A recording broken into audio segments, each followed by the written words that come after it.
Students, good afternoon everybody. सभी को राम राम।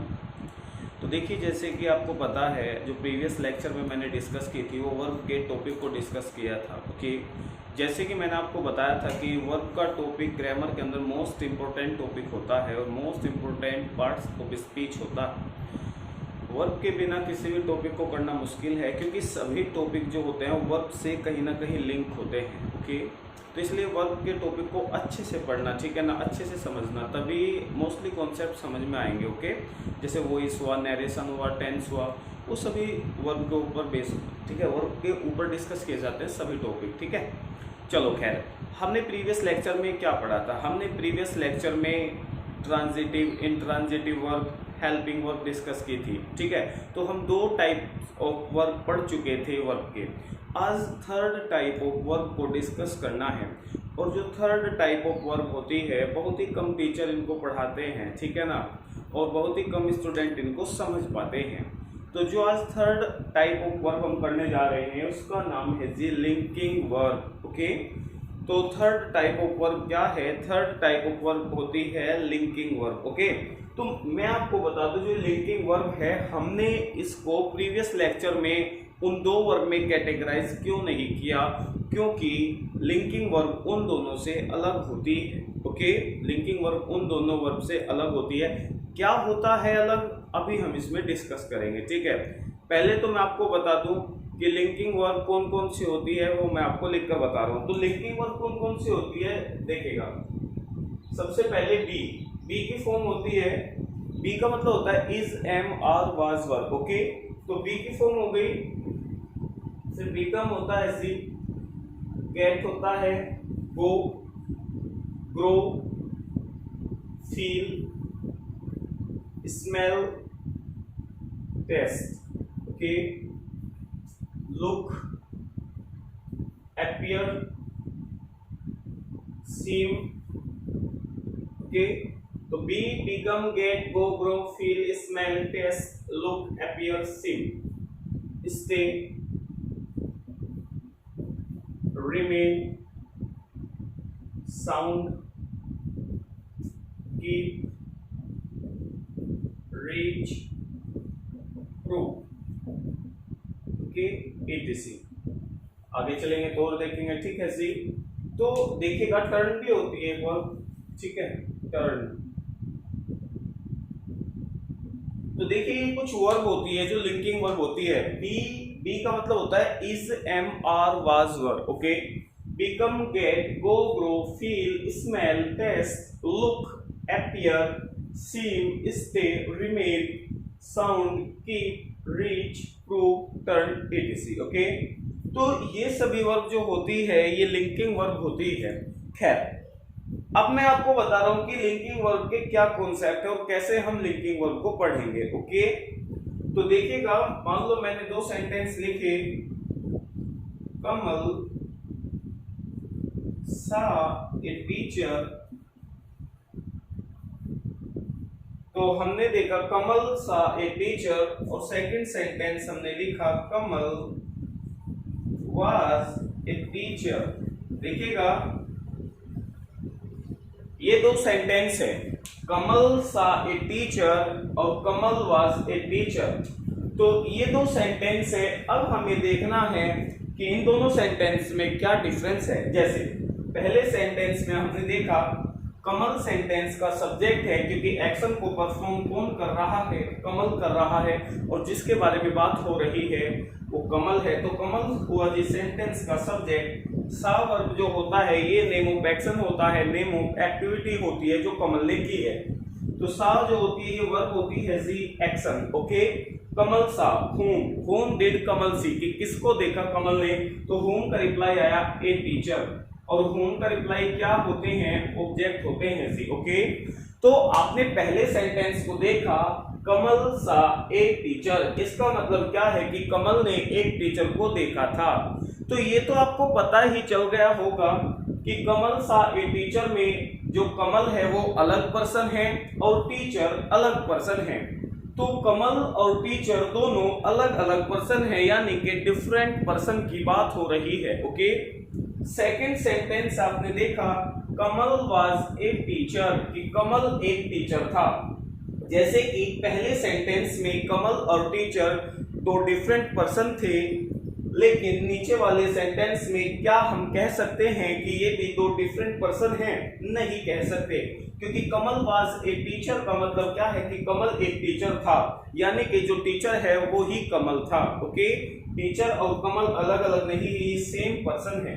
तो ये तो हो गई जी डिफरेंट, ओके, ये तो हो गई डिफरेंट पर्सन की बात, और ये हो गई जी सेम पर्सन की बात। तो अब हम क्या करेंगे, कमल हो गया जी सेंटेंस का सब्जेक्ट और वॉज हो गई जी वर्ब। याद रखिएगा यहां पर वॉज जो है वो हेल्पिंग वर्ब नहीं है, यहां पर वॉज वर्ब है। ओके, तो याद रखिएगा अगर वॉज हेल्पिंग वर्ब होती, बहुत के मन में ये क्वेश्चन चलता है, तो बहुत के दिमाग में क्वेश्चन उठता है कि वॉज यहां पर हेल्पिंग वर्ब है। नहीं, अगर ये हेल्पिंग वर्ब है, और मैंने जैसे बताया था हेल्पिंग वर्ब वो वर्ब होती है जो मेन वर्ब को हेल्प करती है, ओके, या जिसकी सहायता से हम मेन वर्ब की फॉर्म को करेक्ट वे में लिख पाते हैं। तो इसीलिए वॉज यहाँ हेल्पिंग वर्ब नहीं है, क्योंकि यहाँ पर कोई एक्शन की बात नहीं है, कोई भी मेन वर्ब नहीं है, इसलिए हम कह देंगे वॉज को वर्ब। ठीक है ना, ये हेल्पिंग वर्ब नहीं है, ये वर्ब की तरह ट्रीट कर रही है और एक मेन वर्ब की तरह ही प्रयोग की जा रही है। लेकिन अब यहाँ समझिएगा, कमल वॉज ए टीचर, तो आपने देखा कमल जो है वो ही एक टीचर था, ना कि कमल और टीचर अलग होते हैं। ऊपर आपने देखा कमल सा ए टीचर, कमल अलग था, टीचर अलग था, तो डिफरेंट पर्सन थे। तो हम कहेंगे जो ए टीचर है वो कमल का ही क्या है, कॉम्प्लीमेंट, क्योंकि ए टीचर कमल के मीनिंग को पूरा कर रहा है, कंप्लीट कर रहा है। तो एक वर्ड मैंने आपको बताया था कि कॉम्प्लीमेंट जो होता है इसको बोलते हैं पूरक। क्या बोलते हैं जिसको? पूरक बोलते हैं। पूरक का मतलब क्या होता है, मीनिंग कंप्लीट करने वाला जो वर्ड होता है वो कॉम्प्लीमेंट कहलाता है। तो यहाँ हमने देखा ए टीचर वाज का मीनिंग नहीं, कमल के मीनिंग को पूरा कर रहा है, क्योंकि यहाँ ए टीचर कमल के लिए ही आ रहा है। तो ए टीचर को हम क्या बोलेंगे जी, कॉम्प्लीमेंट बोलेंगे, ना कि ऑब्जेक्ट, क्योंकि याद रखना ऑब्जेक्ट हमेशा सब्जेक्ट से अलग होता है। Okay, object is other than subject, क्योंकि हमने पहले सेंटेंस में देखा कमल अलग है और टीचर अलग है, इसलिए हमने एक को सब्जेक्ट तो दूसरे को ऑब्जेक्ट बता दिया। और ये बात हमेशा याद रखना, ऑब्जेक्ट जो होता है वो हमेशा सब्जेक्ट से अलग होता है। लेकिन यहाँ पर हमने देखा कि ए टीचर ही कमल था, तो ए टीचर कमल का कॉम्प्लीमेंट है। अब हमें ये देखना है, चलो कॉम्प्लीमेंट तो हो गया, अब ये कॉम्प्लीमेंट किसका है, सब्जेक्ट का या ऑब्जेक्ट का? तो हमने देखा कमल सब्जेक्ट है, तो ए टीचर क्या हो जाएगा जी, subject complement. Okay, subject complement. फिर से बता रहा हूं, ऑब्जेक्ट हमेशा सब्जेक्ट से अलग होता है और कॉम्प्लीमेंट हमेशा सब्जेक्ट ही होता है, यदि वो वर्ब के बाद लिखा गया तो। अब याद रखिएगा, Kamal was a teacher, subject complement. अब एक चीज याद रखना, हमेशा याद रखना, जब भी कभी सब्जेक्ट को उसके कॉम्प्लीमेंट से जोड़ने के लिए जो वर्ब यूज होगी उसी को बोलते हैं लिंकिंग वर्ब। क्या बोलते हैं जी, लिंकिंग वर्ब। सब्जेक्ट को उसके कॉम्प्लीमेंट से जोड़ने वाली वर्ब जो होगी वो हमेशा क्या होगी, लिंकिंग वर्ब होगी। ओके, तो याद रखना ये दोनों चीजें। जैसे मान लो मैंने एक सेंटेंस लिखा कि रोहित सा ए पुलिसमैन, ओके, और रोहित वाज ए पुलिसमैन। देखिएगा, रोहित सा ए पुलिसमैन या रोहित वाज ए पुलिसमैन, तो सबको पता है सा नेम ऑफ एक्शन है, ये वर्ब है, और रोहित और पुलिसमैन अलग अलग है। अलग अलग है तो पुलिसमैन ऑब्जेक्ट हो गया, रोहित सब्जेक्ट हो गया, और सब्जेक्ट ऑब्जेक्ट दोनों अलग हो गए। ठीक है, जबकि हमने देखा रोहित वाज ए पुलिसमैन, तो हमें पता है रोहित पुलिसमैन था। तो इस बार दो डिफरेंट पर्सन की बात न करके सेम पर्सन की बात कर रहे हैं, तो ए पुलिसमैन कॉम्प्लीमेंट है किसका, सब्जेक्ट का, तो ये हो जाएगा सब्जेक्ट कॉम्प्लीमेंट। और रोहित क्या हो गया जी, सब्जेक्ट हो गया। सब्जेक्ट को कॉम्प्लीमेंट से लिंक करने वाले वर्ब को क्या बोलते हैं, इसी को बोलते हैं लिंकिंग वर्ब। क्या बोलते हैं जी, लिंकिंग वर्ब। ओके, तो फिर से बता रहा हूँ, सब्जेक्ट को यदि उसके ही कॉम्प्लीमेंट से जोड़ने का जो काम किया जाता है वो लिंकिंग वर्ब के द्वारा किया जाता है। और फिर मैंने कहा कि यदि वर्ब के पहले सब्जेक्ट है और वर्ब के बाद ऑब्जेक्ट है तो वो दोनों अलग अलग पर्सन होंगे। और हमेशा याद रखना, object is other than subject. ये ऑब्जेक्ट जो होता है हमेशा सब्जेक्ट से अलग होता है। ओके, तो यहां पर हमने ये सेंटेंस देखे, दो सेंटेंस और देखते हैं जी। जैसे मान लो मैंने एक सेंटेंस लिखा,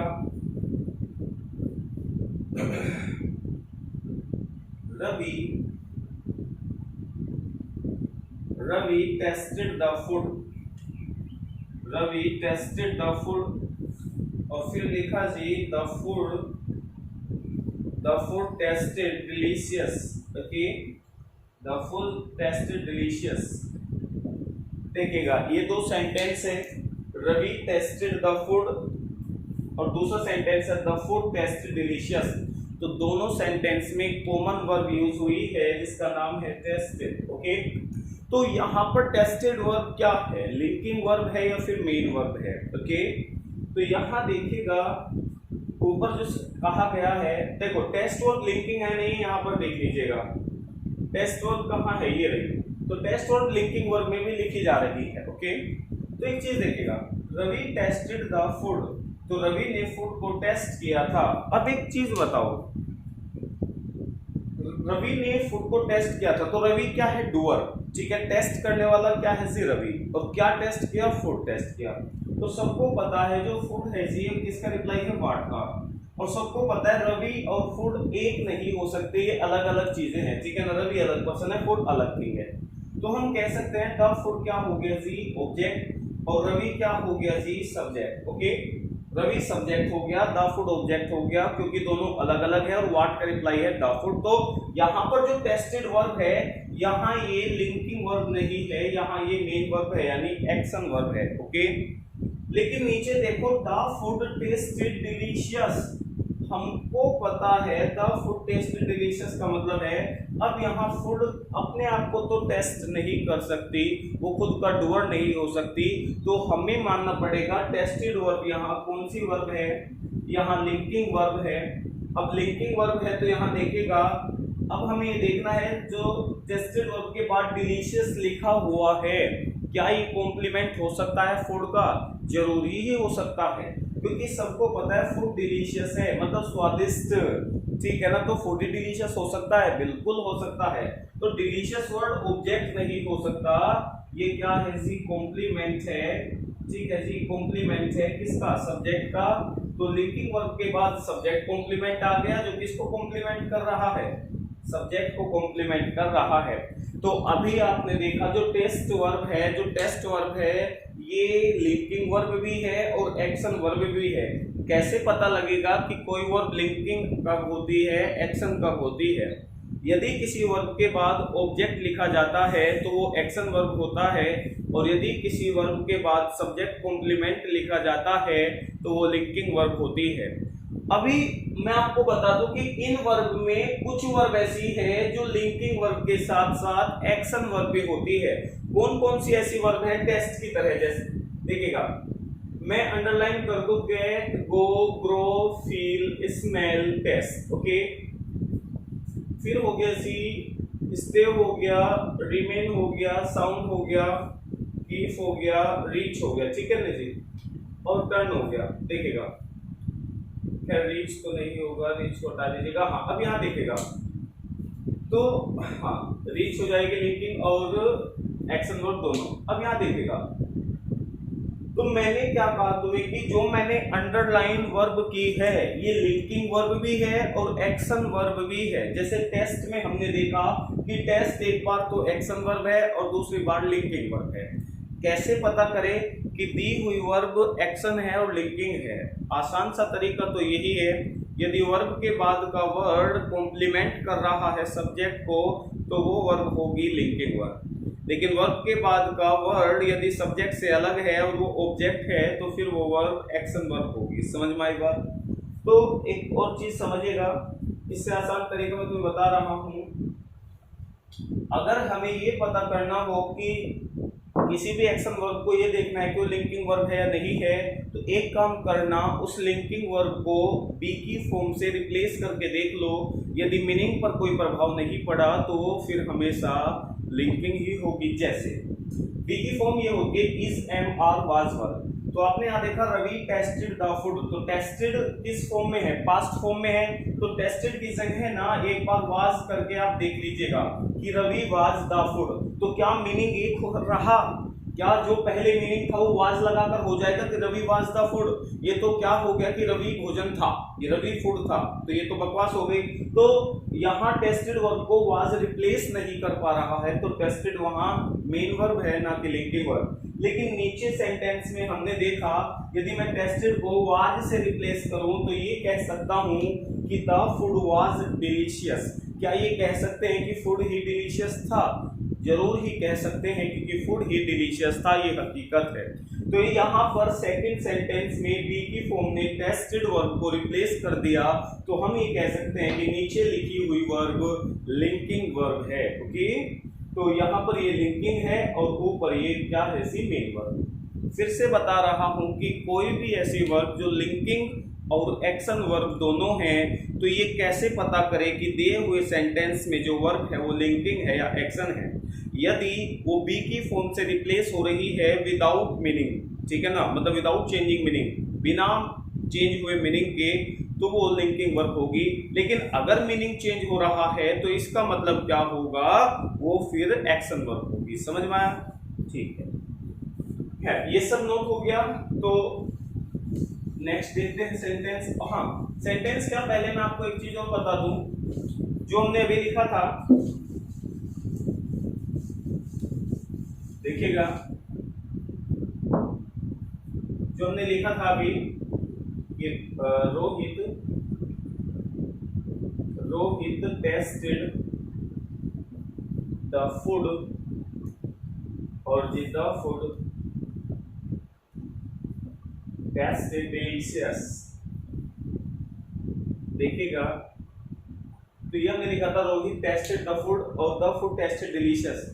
अब एक चीज देखिएगा, कॉम्प्लीमेंट के रूप में ये डिलीशियस वर्ड है, क्या डिलीशियस नाउन होता है? नहीं, नाउन जो होता है वो नेम होता है। ओके, और डिलीशियस कोई नेम नहीं, डिलीशियस डिस्क्रिप्शन है फूड का। तो डिलीशियस वर्ड क्या है जी, एडजेक्टिव है। एक छोटी सी ट्रिक बता दूं, जिन वर्ड के लास्ट में ओयूएस लगे होते हैं सफिक्स के रूप में, वो मोस्टली एडजेक्टिव कहलाते हैं। क्या, तो फिर से बता दो, ये कॉम्प्लीमेंट जरूर है लेकिन ये नाउन या प्रोनाउन नहीं, ये एडजेक्टिव है। तो हमें क्या समझ में आया, एक चीज मैं आपको बता दूं, यदि कोई वर्ड सब्जेक्ट या ऑब्जेक्ट है तो वो वर्ड क्या कहलाएगा, कौन सा पार्ट ऑफ स्पीच होगा, पहले ही बता रखा था, नाउन या प्रोनाउन। मैंने कहा यदि कोई वर्ड सेंटेंस में सब्जेक्ट है या ऑब्जेक्ट है, वो वर्ड क्या होगा, या तो नाउन होगा या प्रोनाउन होगा।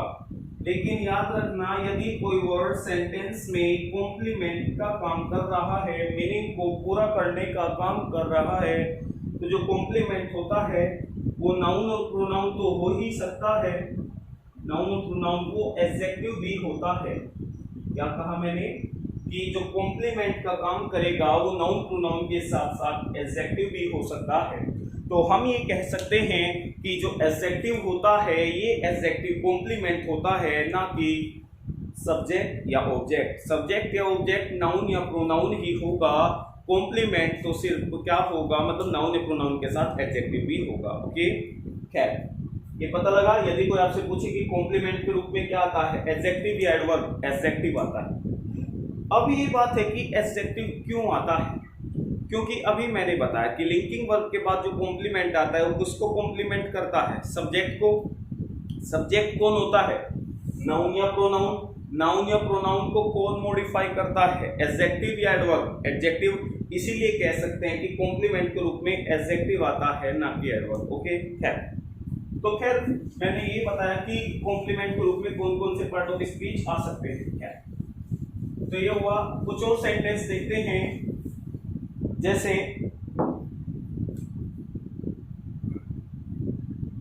हाँ, तो मैंने कहा था कि कॉम्प्लीमेंट के रूप में एडजेक्टिव आता है, ना कि एडवर्ब। जैसे मान लो मैंने एक सेंटेंस लिखा, द मैन सेंट स्वीट, और जी फिर मैंने लिखा द फ्रूट स्मेल्ड स्वीटली। देखिएगा ये दो सेंटेंस देखिएगा, द मैन sang स्वीट और the fruit smelled sweetly. Okay, जो मैंने अभी वर्ब लिखा है क्या वो sang वर्ब है? नहीं ना। तो एक चीज देखो, द मैन sang कि आदमी ने गाया था, ठीक है ना, मधुर तरीके से। तो एक चीज बताइएगा, sang वर्ब क्या है, लिंकिंग या एक्शन वर्ब? सबको पता है जो sang वर्ब होती है, ठीक है ना, वो लिंकिंग वर्ब नहीं होती, वो एक्शन वर्ब होती है। एक्शन वर्ब, क्योंकि सबको पता है अगर कोई गाएगा इसका मतलब कोई ना कोई तो रहा होगा ना गाने वाला, यानी डूअर रहा होगा। डूअर क्या करेगा? डूइंग। तो इस वर्ब ने हमें डूइंग बताया, डूइंग क्या होता है? एक्शन वर्ब होता है, ठीक है ना। है तो sang वर्ब क्या है? Action verb. अब एक चीज बताओ, जो भी एक्शन वर्ब होती है उसके बाद क्या आता है? Action verb. वर्ब को कौन मॉडिफाई करता है, एडजेक्टिव या एडवर्ब? भाई यदि कोई वर्ब ट्रांजिटिव है तो उसके बाद ऑब्जेक्ट आ जाएगा, यदि ऑब्जेक्ट मतलब यदि ट्रांजिटिव नहीं है तो फिर क्या आ जाएगा? एडवर्ब आ जाएगा, कहीं भी आ सकता है एडवर्ब। तो देखिएगा, तो एक्शन वर्ब के बाद क्या आता है? हमेशा एडवर्ब आता है, जो इस वर्ब के क्या बताता है? मैनर बताने का काम करता है। ओके, फिर से बता दूं, लिंकिंग वर्ब के बाद एडजेक्टिव आता है, क्योंकि एडजेक्टिव जो होता है वो कॉम्प्लीमेंट का काम करता है और वो नाउन या प्रोनाउन को मॉडिफाई करता है, ठीक है। लेकिन जो एडवर्ब होता है वो हमेशा मॉडिफाई करता है, वर्ब के मीनिंग में कुछ ना कुछ ऐड करता है एडवर्ब। तो इसलिए मैं तुम्हें बता दूं, ये दोनों कॉन्सेप्ट बड़े इंपॉर्टेंट है, एग्जाम में बहुत पूछे जाते हैं कि एक्शन वर्ब के बाद क्या आता है और लिंकिंग वर्ब के बाद क्या आता है। एक्शन वर्ब को हमेशा मॉडिफाई करेगा एडवर्ब, हाउ का रिप्लाई होगा मैनर बताएगा, ओके। या फिर एक्शन वर्ब का प्लेस बताएगा कि एक्शन कहाँ हो रहा है, कैसे हो रहा है, क्यों हो रहा है, ये सभी एडवर्ब बताता है। लेकिन लिंकिंग वर्ब में कोई एक्शन नहीं होता तो उसको एडवर्ब मॉडिफाई नहीं करता, क्योंकि वो साधारण स्टेट बताता है। लिंकिंग वर्ब जो होती है वो स्टेट बताती है, तो इसलिए उसके बाद एडजेक्टिव आता है। तो यहाँ दोनों चीज देखेगा, यहाँ पर स्मेल्ट वर्ब क्या है? स्मेल्ट वर्ब देखेगा लिंकिंग भी होती है और एक्शन भी होता है, लेकिन जो फ्रूट है वो इसका डूअर नहीं हो सकता, ये तो एक्शन तो नहीं हो सकता। और सबको पता है अगर मैं बी की फॉर्म से रिप्लेस करूँ तो हमें पता है फ्रूट ही स्वीट होगा, भाई फ्रूट ही स्वीट होगा। तो अब एक चीज बताओ, स्मेल्ट वर्ब क्या हो गई इसी लिंकिंग वर्ब। लिंकिंग वर्ब के बाद क्या आता है? एडजेक्टिव या एडवर्ब। तो लिंकिंग वर्ब के बाद क्योंकि कॉम्प्लीमेंट आता है, कॉम्प्लीमेंट वो सब्जेक्ट का होता है, क्योंकि सब्जेक्ट नाउन या प्रोनाउन होता है, नाउन या प्रोनाउन को मॉडिफाई एडजेक्टिव करता है, इसीलिए लिंकिंग वर्ब के बाद एडजेक्टिव आना चाहिए। और एडजेक्टिव क्या होता है? स्वीट होता है, तो एलवाई गलत हो गया और स्वीट सही हो गया, क्योंकि ये एडजेक्टिव है, ओके। लेकिन ऊपर वाले में देखिएगा जो सेम वर्ब है वो एक्शन वर्ब है। एक्शन वर्ब के बाद विदाउट नाउन कभी भी एडजेक्टिव नहीं आ सकता, ठीक है ना, हमेशा एडवर्ब आएगा जो वर्ब को मॉडिफाई करेगा। तो फिर यहाँ क्या हो जाएगा? Sweetly, okay. तो याद रखिएगा, अगर एक्शन वर्ब है तो एडवर्ब आएगा और लिंकिंग वर्ब है तो एडजेक्टिव आएगा, ठीक है।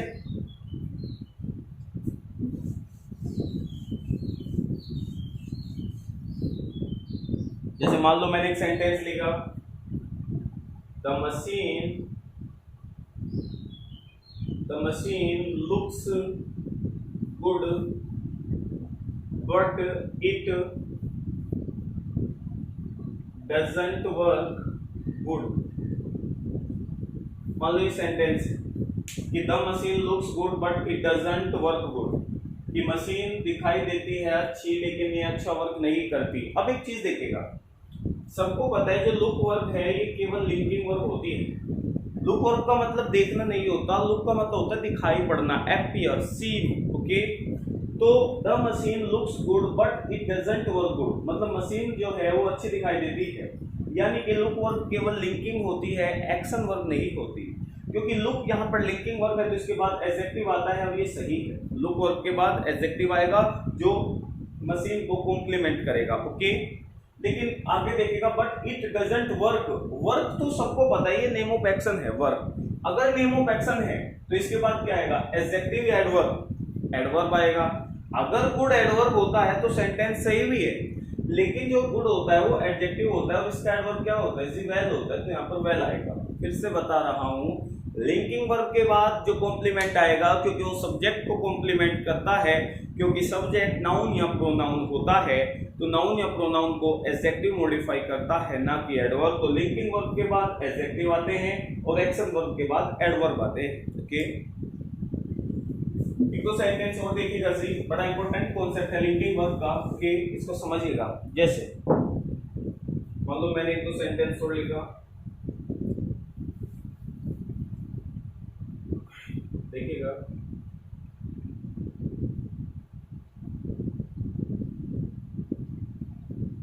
The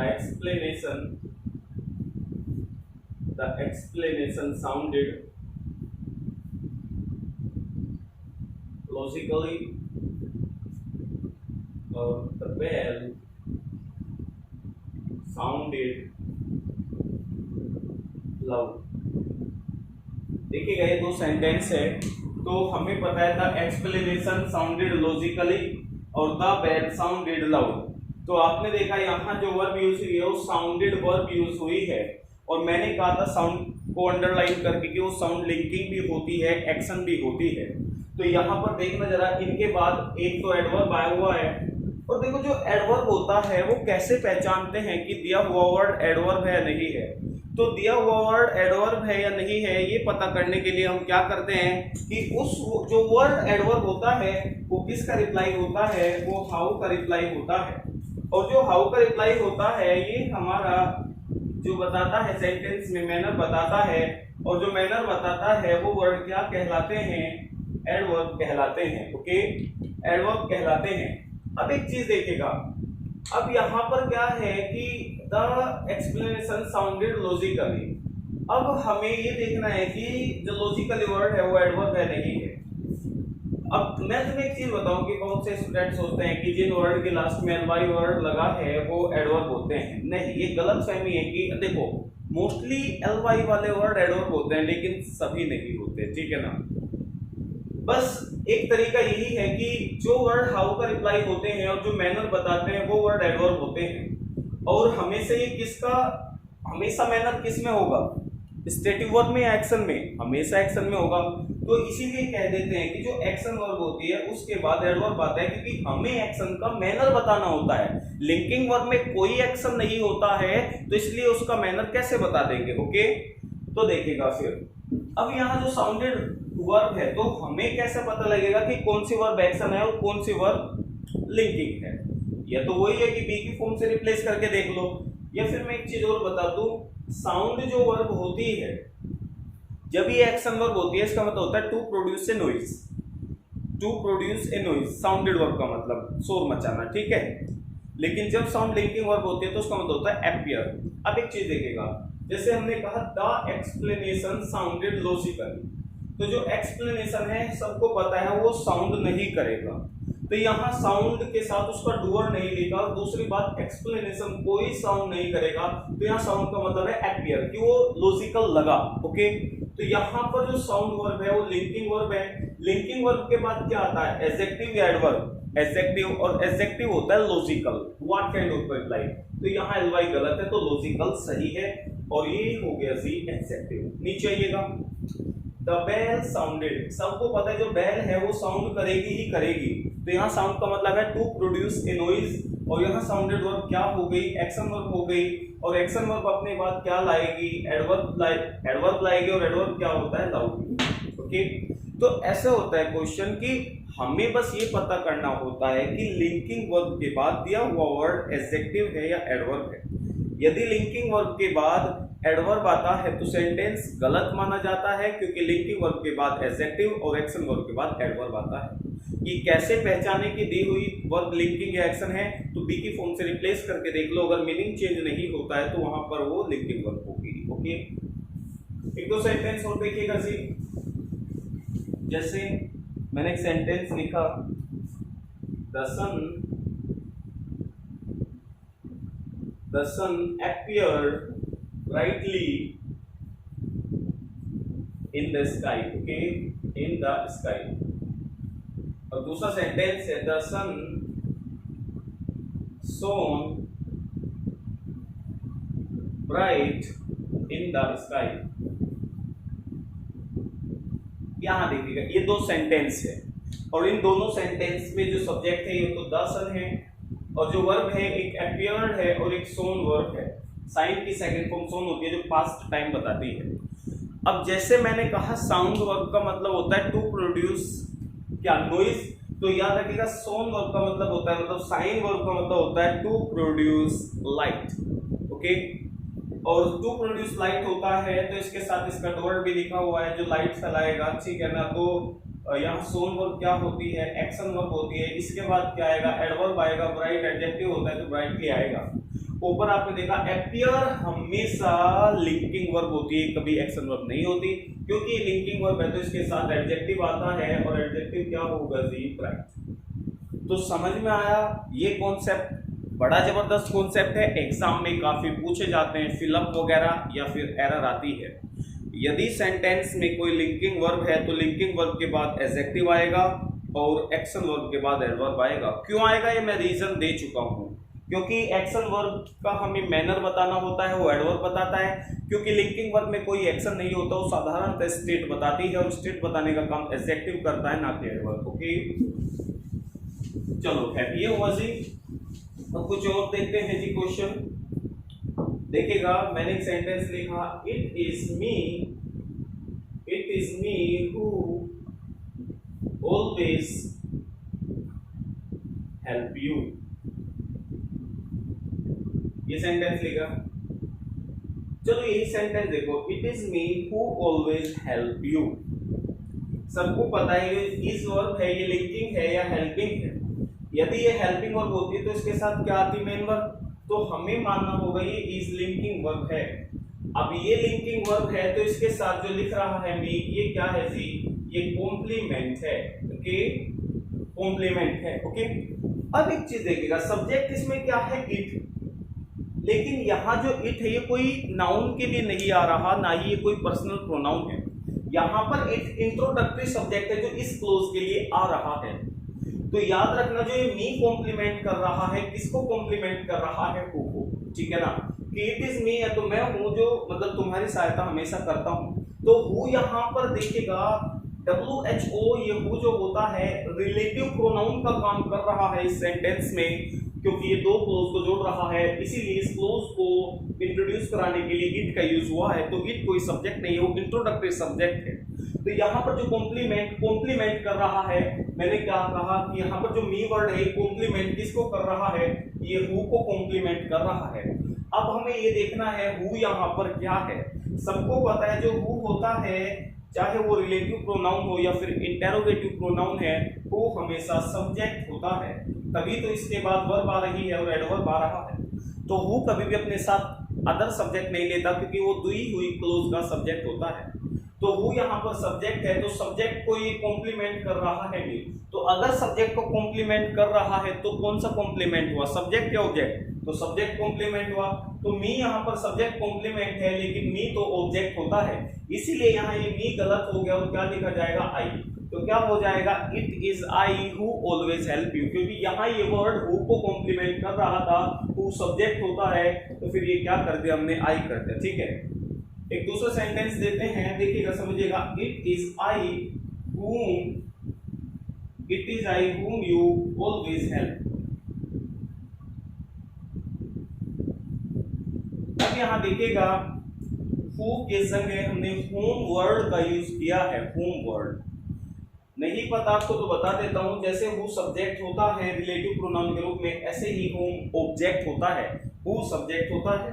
याद रखना, हु तो होता है सब्जेक्ट और जी whom क्या होता है, whom होता है ऑब्जेक्ट। ओके ये होता है। तो यहाँ देखिएगा it is I whom you always have। तो आई जो होता है ये वर्ड जो है मतलब लिंकिंग वर्ब के बाद कॉम्प्लीमेंट आता है, ये कॉम्प्लीमेंट इट को मॉडिफाई नहीं कर रहा है, ये whom को कॉम्प्लीमेंट कर रहा है, क्योंकि इट यहाँ इंट्रोडक्टरी सब्जेक्ट है। तो whom को यदि ये कॉम्प्लीमेंट कर रहा है तो whom क्या है, ऑब्जेक्ट। तो whom को अगर कॉम्प्लीमेंट कर रहा है तो इस बार ऑब्जेक्ट को कॉम्प्लीमेंट कर रहा है। तो यहाँ पर जो आई होना चाहिए थे वर्ड ऑब्जेक्ट कॉम्प्लीमेंट होना चाहिए था, और ऑब्जेक्ट आई नहीं होता, ऑब्जेक्ट भी होता। तो लिंकिंग वर्ब के बाद सब्जेक्ट ऑब्जेक्ट आएगा, ये डिपेंड करेगा रिलेटिव प्रोनाउन। यदि हु आ रहा है तो लिंकिंग वर्ब के बाद सब्जेक्ट कॉम्प्लीमेंट आएगा, और यदि whom आ रहा है तो लिंकिंग वर्ब के बाद ऑब्जेक्ट कॉम्प्लीमेंट आएगा। ओके, चलो जी, ये तो यहाँ हमने ऐसे पहचाने क्योंकि who सब्जेक्ट होता है, whom ऑब्जेक्ट होता है। मान लो एक सेंटेंस है कि it was he that Mohan trusted most।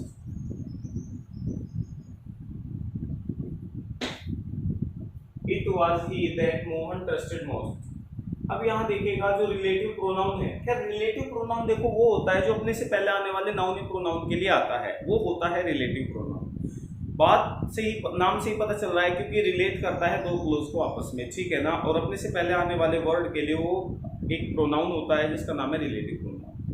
Relative pronoun क्या होता है, दो चीज़ों का काम करते हैं, सब्जेक्ट ऑब्जेक्ट के साथ साथ दोनों क्लोज को जोड़ने का काम करते हैं, ठीक है। वो सब्जेक्ट होता है, whom ऑब्जेक्ट होता है। जब मैं प्रोनाउन पढ़ाऊंगा आपको अच्छे से पढ़ा दूंगा, ठीक है, अभी केवल मैं तुम्हें बता रहा हूँ। तो मैंने कहा जो who होता है ये तो सब्जेक्ट होता है, तो इसके साथ जो कॉम्प्लीमेंट आएगा वो सब्जेक्ट होगा।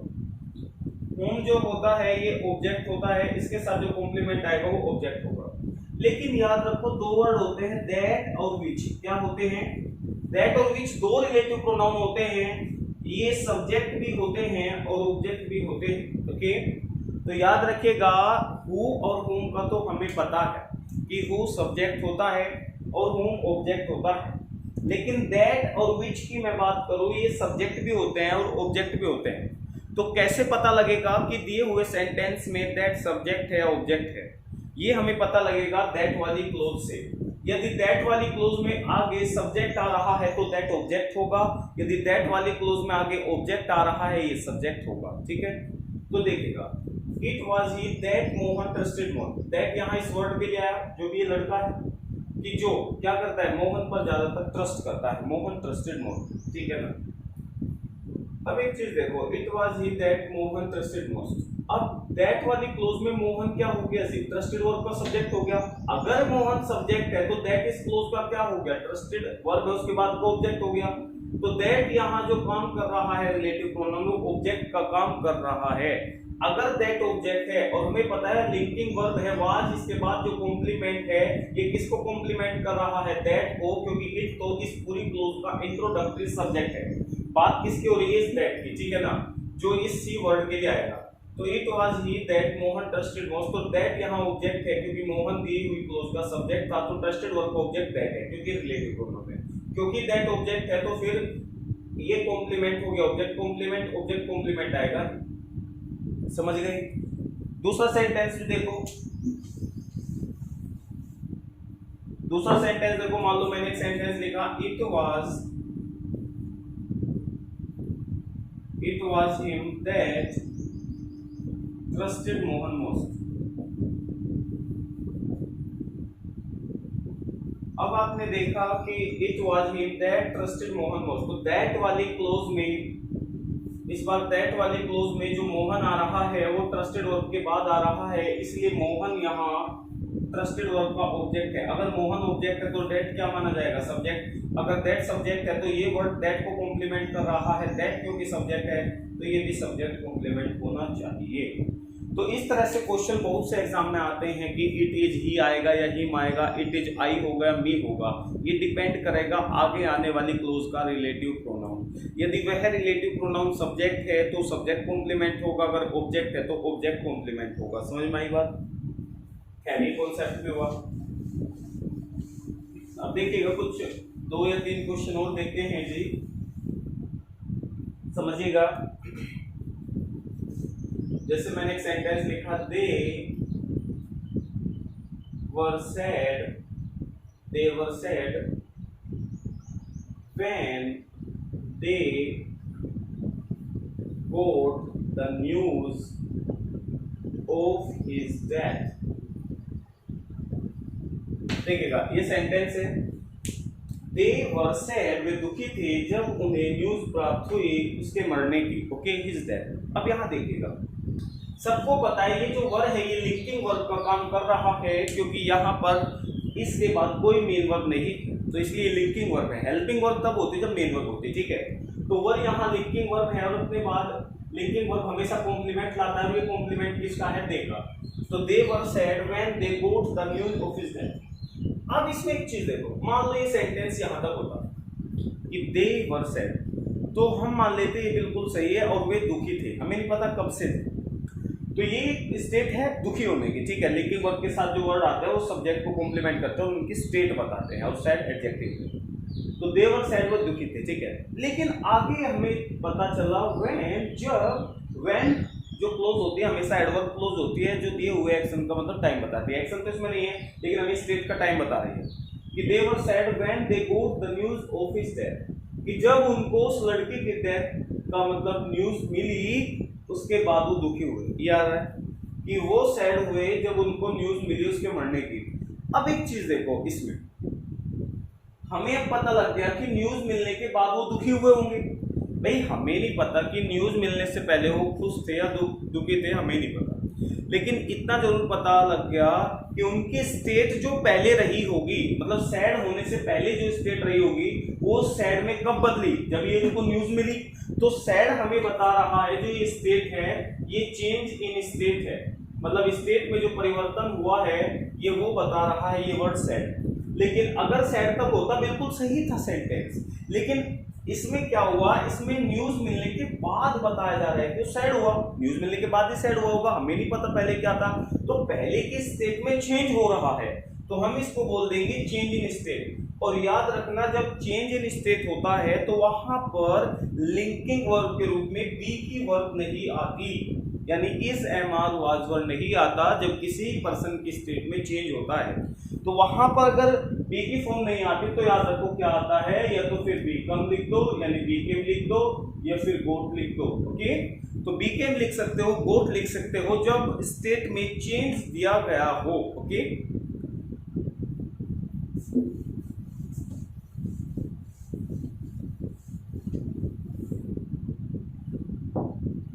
लास्ट एक सेंटेंस और ऐसे देखिएगा, जैसे मैं लिखूं दे वर alert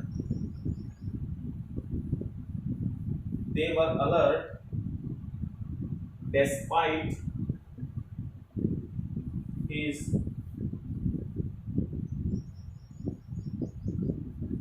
being tired, they were alert despite his being tired। देखिएगा despite का मतलब होता है के बावजूद, ठीक है ना, सॉरी despite being tired, क्योंकि despite preposition है, be माइन जगह gerund हो गया, despite being very tired। अब यहाँ देखिएगा they were alert मतलब वो अलर्ट थे despite being very tired, ठीक है ना। despite अपोजिट सेंस जोड़ता है, यह हकीकत है। देखिएगा despite का मतलब होता है के बावजूद, बी का मतलब होना, क्या थके होने के बावजूद भी, मतलब कोई बंदे होंगे वो काम कर रहे थे कंटिन्यू, काम करने के बावजूद भी ये कह रहे हैं कि वो अलर्ट थे। तो देखो यदि सेंटेंस यहीं तक होता दे वर अलर्ट तो बिल्कुल सही था। अलर्ट एक एडजेक्टिव होता है, दे हो गया आपका नाउन मतलब प्रोनाउन, और ये इस प्रोनाउन को मॉडिफाई कर रहा है तो अलर्ट एडजेक्टिव था और वर्ब का कॉम्प्लीमेंट था, क्योंकि वर्ब यहाँ लिंकिंग वर्ब है। ओके, तो ये सही था। लेकिन हमने देखा डेस्पाइट बीइंग वेरी टायर्ड मतलब थके होने के कारण भी वो अलर्ट थे, इसका मतलब यहाँ चेंज इन स्टेट बता रहे हैं, कंटिन्यूएशन इन स्टेट बता रहे हैं, मतलब स्टेट को कंटिन्यू रखा है, चेंज की।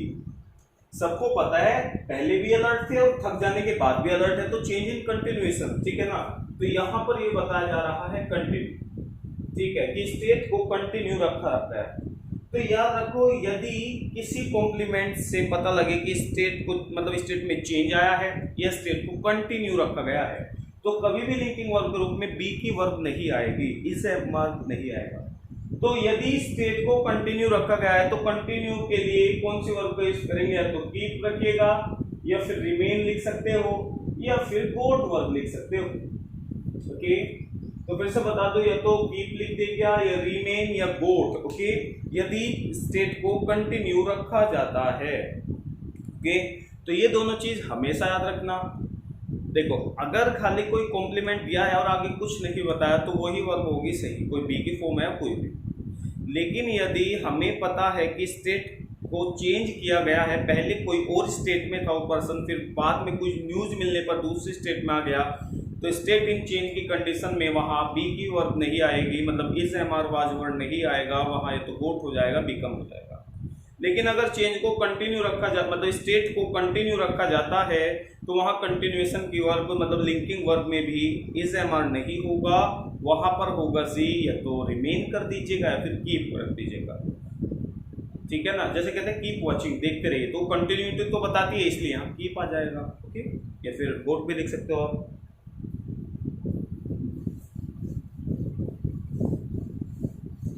है तो देखिएगा ये लिंकिंग वर्ब मैंने तुम्हें बताई, ठीक है। तो खैर यहीं तक मैं स्टॉप करूंगा लिंकिंग वर्ब के ऊपर। तो खैर लिंकिंग वर्ब क्या होती है? लिंकिंग वर्ब एक ऐसी वर्ब होती है जो सब्जेक्ट को उसके कॉम्प्लीमेंट से लिंक करती है। लिंकिंग वर्ब के बाद हमेशा कॉम्प्लीमेंट आता है, यदि सब्जेक्ट है तो उसका कॉम्प्लीमेंट, ऑब्जेक्ट है तो उसका कॉम्प्लीमेंट। हमेशा कॉम्प्लीमेंट क्या होता है? तो नाउन हो सकता है, प्रोनाउन हो सकता है, इनके साथ साथ एडजेक्टिव भी हो सकता है। एडजेक्टिव क्यों होता है कॉम्प्लीमेंट? क्योंकि हमें पता है जो सब्जेक्ट कॉम्प्लीमेंट होता है वो सब्जेक्ट होता है, और सब्जेक्ट ऑब्जेक्ट क्या होते हैं? तो नाउन या प्रोनाउन होते हैं, और नाउन प्रोनाउन को कौन मॉडिफाई करता है? एडजेक्टिव। तो इसीलिए लिंकिंग वर्ब के बाद एडजेक्टिव आ सकता है, ना कि एडवर्ब। लेकिन जो एक्शन वर्ब होती है, क्योंकि हमें उस एक्शन का मैनर बताना होता है या प्लेस वगैरह बताना होता है, तो यदि उसके बाद एडजेक्टिव या एडवर्ब में से कोई बात पूछी गई कि एडजेक्टिव आएगा एडवर्ब आएगा, तो एडजेक्टिव हमेशा नाउन प्रोनाउन को मॉडिफाई करता है, कभी वर्ब को मॉडिफाई नहीं करता। वर्ब को मॉडिफाई जो करता है वो एडवर्ब करता है, तो वहां पर एडवर्ब आ जाएगा। ओके, अगर ट्रांजिटिव है फिर तो ऑब्जेक्ट आएगा, ऑब्जेक्ट के बाद एडवर्ब, यदि ऑब्जेक्ट नहीं है तो फिर एडवर्ब आएगा। ठीक है, फिर मैंने इट इज का कॉन्सेप्ट लाया कि इट इज के बाद सब्जेक्ट भी हो सकता है, ऑब्जेक्ट भी हो सकता है, वो डिपेंड करेगा रिलेटिव प्रोनाउन पर। ठीक है, यदि रिलेटिव प्रोनाउन सब्जेक्ट है तो सब्जेक्ट कॉम्प्लीमेंट, ऑब्जेक्ट है तो ऑब्जेक्ट कॉम्प्लीमेंट। ओके, चलो सी, फिर मैंने स्टेट वगैरह की बात की। ठीक है, तो खैर लिंकिंग वर्ब को बड़े अच्छे से पढ़ना, ठीक है ना। लिंकिंग वर्ब की एरर आती है बहुत बार एग्जाम में, बच्चा कंफ्यूज हो जाता है क्योंकि उसने लिंकिंग वर्ब पढ़ी नहीं होती। ठीक है, तो खैर नेक्स्ट कॉन्सेप्ट में कुछ और देखेंगे, एक दो सेंटेंस पर मतलब डिस्कस करेंगे कुछ कॉन्सेप्चुअल, या फिर वर्ब का एक थर्ड पार्ट लेकर आएंगे। ओके, जब तक देखते रहिए।